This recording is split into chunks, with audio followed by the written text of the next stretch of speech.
Salut à tous, durant cette séquence vidéo, on va voir une nouvelle leçon qui s'intitule sur l'ingénierie numérique et la simulation.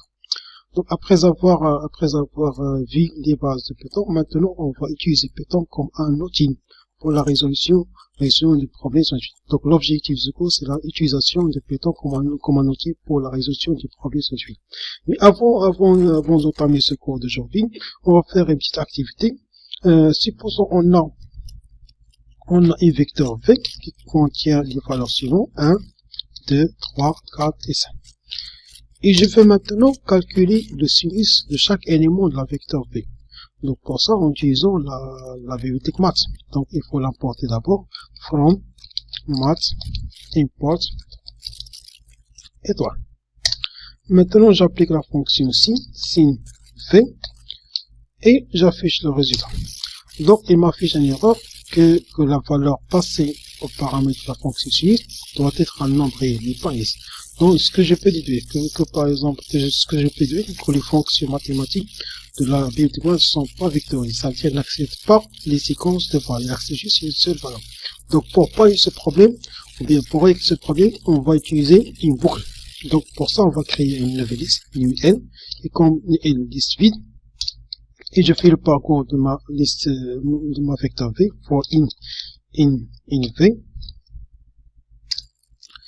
et ul.append, j'ajoute le résultat, ul.append, sin V.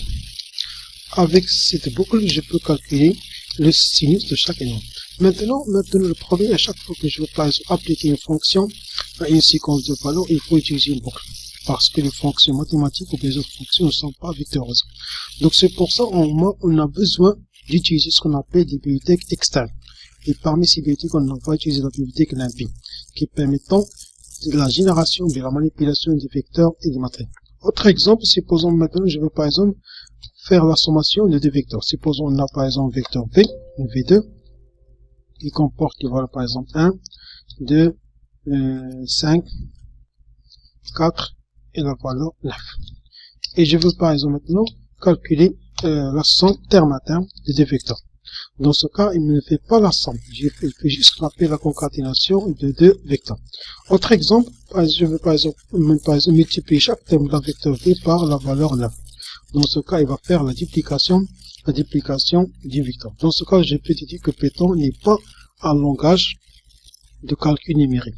Donc c'est pour ça, pour parler de ce problème, on a besoin d'autres bibliothèques. Dans ce cours d'ingénierie d'estimation, l'objectif c'est l'utilisation de Python comme un outil dans la résolution des problèmes scientifiques, ou bien utiliser Python dans le calcul numérique. Donc dans ce cours, on va voir l'utilisation des bibliothèques scientifiques, ou bien ce qu'on appelle des modules ou bien des librairies. On va voir aussi la résolution approchée de la racine d'une fonction en utilisant des algorithmes numériques comme la méthode dichotomie ou bien la méthode de Newton. On va voir aussi la résolution linéaire de la forme x égale à p, où a représente une matrice, x représente un vecteur et p représente un vecteur. Donc on va aussi voir le calcul approché d'intégrale en utilisant des algorithmes numériques comme la méthode des rectangles ou bien la méthode des trapèzes pour calculer d'une manière approximative l'intégrale des fonctions. Et à la fin, on va voir comment résoudre une équation différentielle, soit de premier ordre ou bien de deuxième ordre en utilisant la méthode de l'un. Donc on commence premièrement par la définition d'un module. Donc c'est quoi un module? Un module est un fichier Python qui a une extension PYX. C'est un fichier simple qui contient juste la définition, soit des classes, des constantes ou bien des fonctions, comme par exemple le module math. Donc Python dispose d'un nombre impressionnant de modules. Par exemple, la distribution de base de Python comporte des centaines de bibliothèques de base, comme par exemple le module math, le module random, copy, le module 6, le module OS. Ce sont des bibliothèques qui appartiennent à la distribution standard de Python. Mais pour tracer par exemple la courbe d'une fonction, il est impossible de tracer la courbe d'une fonction en utilisant ces bibliothèques. C'est pour ça qu'on a besoin des bibliothèques externes. Donc d'autres sont à télécharger et installer indépendamment, comme par exemple le module NumPy qu'on va utiliser dans ce cours, le module CP et le module MatCoding. Donc, il y a différentes possibilités pour charger un module. Cela se place en début. Donc, pour charger un module, il faut tout simplement utiliser le mot-clé import avec les différents modes. Donc, comme je dis, un module, c'est juste un fichier Python qui comporte soit des classes, des constantes et des fonctions. Mais pour utiliser par exemple une bibliothèque, il faut l'importer. Il y a plusieurs modes d'importation. Soit le premier mode, par exemple, soit les modules utilisés en Python, le module math, OS, random, time, numpy, matplotlib, cp, tkinter, ski et mash. Donc, math, OS, random, time, ce sont des modules préinstallés avec la distribution Python. Par contre, numpy, matplotlib, cp, il faut le télécharger indépendamment de la distribution standard. Mais après avoir téléchargé cette bibliothèque, il faut l'importer pour avoir utilisé ces fonctions. Donc, pour les modes d'importation, on a par exemple le mode 1, import le nom du module. Dans ce cas, on a besoin, avant d'utiliser une fonction, il faut le préfixer avec le nom du module. Comme par exemple math.sin, math.cos, math.tangent. On a par exemple deuxième méthode, from. Je vais utiliser par exemple le mot-clé from avec le mot-clé import. Donc from nom du module, import fonction. Dans ce cas, je dis à l'interprète plutôt importer juste une fonction. Par exemple, from math import sin. Importer juste la fonction sin. Autre méthode, from nom module, import fonction 1, virgule fonction 2, fonction 1. Dans ce cas, je dis à Python d'importer quelques fonctions. Par exemple, from math import sin cos. Dans ce cas, je dis à Python importer juste deux fonctions sin et cos. Et si je veux par exemple importer toutes les fonctions et sans utiliser le préfixe math, je peux utiliser l'instruction from nom du module import ou bien from math import. Dans ce cas, je peux utiliser la fonction sin, cos, arc, tangent sans utiliser le préfixe math. Je dis à l'interprète Python de charger toutes les fonctions mathématiques dans la mémoire A. Donc, quand je dis un fichier, par exemple un module, c'est juste un fichier Python qui contient des classes, qui comporte des classes, soit des extensions, des constantes ou bien des fonctions. Donc, exemple d'importation, import random dans ce cas, le mode importer c'est random. Donc, pour utiliser les fonctions de ce module, on va préfixer avec le nom du module random pour randint. Si je veux pas importer quelques fonctions, je peux écrire from random import randint, importe juste la fonction randint. Si je veux par exemple importer deux fonctions, je peux dire par exemple from import randint uniform, importe juste deux fonctions randint uniform. Si je veux par exemple importer quelques fonctions, je peux écrire from random import étoile.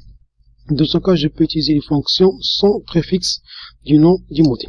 Maintenant, passons à la bibliothèque scientifique. Comme je dis, Python ne sait pas faire grand chose dans le domaine mathématique ou bien dans le calcul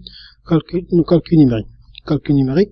Donc, c'est pour ça, comme par exemple, tracer une fonction, calculer des valeurs de fonction, par exemple, faire des opérations matricielles.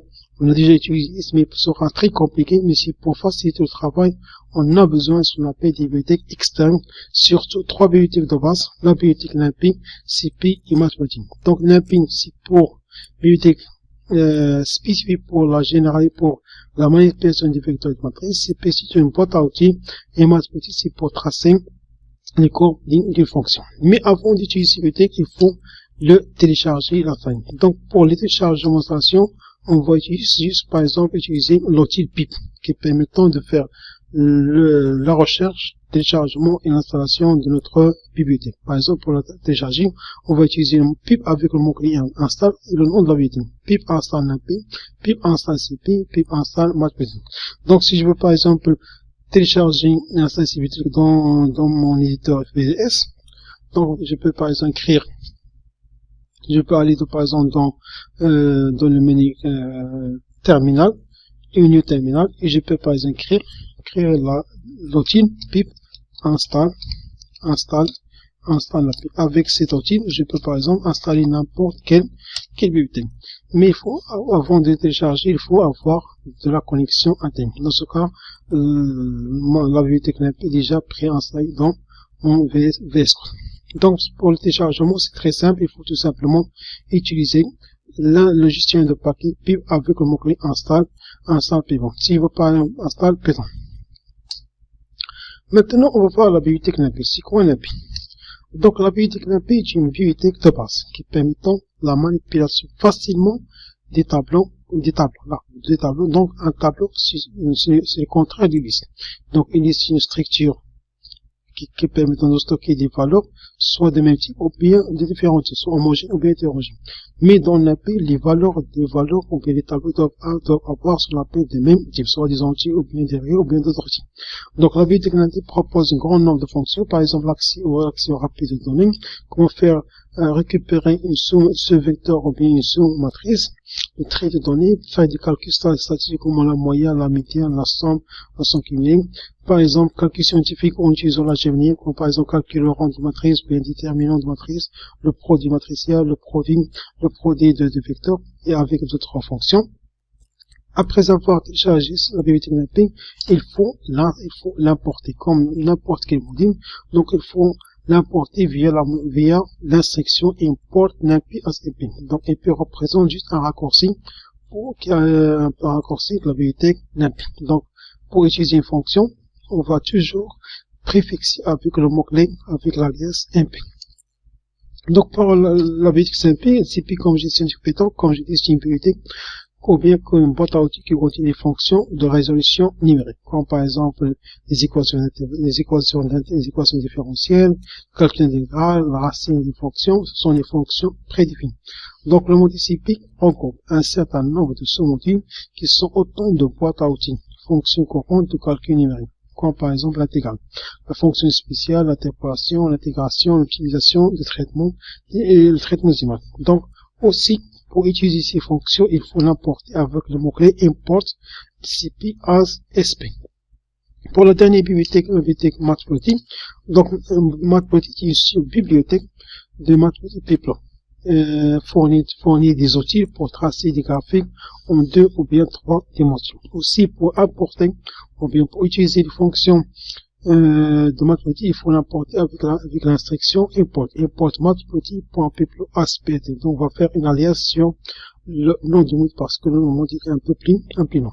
Donc pour vérifier, donc après avoir installé ces bibliothèques, et pour vérifier si est-ce que ces modules sont installés ou bien, on va faire l'importation import NumPy as MP, import CP as SP, import matplotlib.pyplot pour vérifier. Si vous avez exécuté, si vous n'avez pas d'erreur, automatiquement, toutes ces bibliothèques sont importées correctement. C'est-à-dire, les bibliothèques sont téléchargées et installées.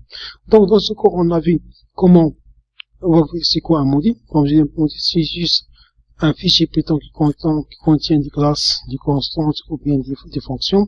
On a vu que Python est un langage de programmation limité dans le calcul numérique. C'est pour ça qu'on a besoin de 3 bibliothèques comme bibliothèque NumPy, bibliothèque CP et Matplotlib pour pas ce problème dans le calcul numérique. Et on a vu aussi comment télécharger ces bibliothèques, comment installer et comment l'importer en utilisant la mot-clé import. Dans la prochaine vidéo, Inch'Allah, on va voir les fonctions de base, ou bien on va voir comment utiliser la bibliothèque NumPy après la bibliothèque Matplotlib et après la bibliothèque CP.